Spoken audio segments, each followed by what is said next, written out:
ఓం శ్రీ గురుభ్యో నమః. జనులు సామాన్యమైన భక్తిని మాత్రమే ఆచరిస్తుంటారు.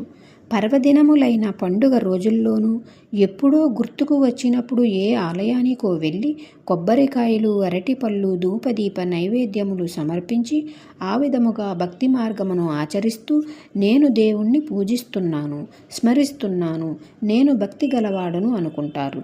కొందరైతే తీర్థయాత్రలు తిరిగి ఆ తీర్థయాత్రలో ఉన్న దైవములను దర్శించుకొని నేను అనేక తీర్థయాత్రలు చేశాను, గొప్ప భక్తుణ్ణి అని చెప్పుకుంటారు. కొందరు గృహముల్లోనే పూజా గదులలో ఉదయం సాయంత్రం దీపారాజనలు, పూజలు, నమస్కారములు చేసి మేమే గొప్ప భక్తులము అనుకుంటారు. కొందరు వ్రతాదులు, ఉపవాసములు, దీక్షలు చేసి మేమే భక్తులం అనుకుంటారు. ఇవన్నీ సామాన్య భక్తి ఆచారములు. ఇందులో ఏ ఒక్కరూ నిజమైన భగవంతుని ఉనికి తెలిసిన వారు లేరు. వారు చేసే భక్తి క్రియలు భగవంతునకు అందుతున్నాయో లేదో వారికే తెలియదు. ఏదో అందరూ చేస్తున్నారు కాబట్టి వారు చేస్తున్నారు. అసలు దీని విధానాలు పరిశీలన చేసి గ్రహించాలి.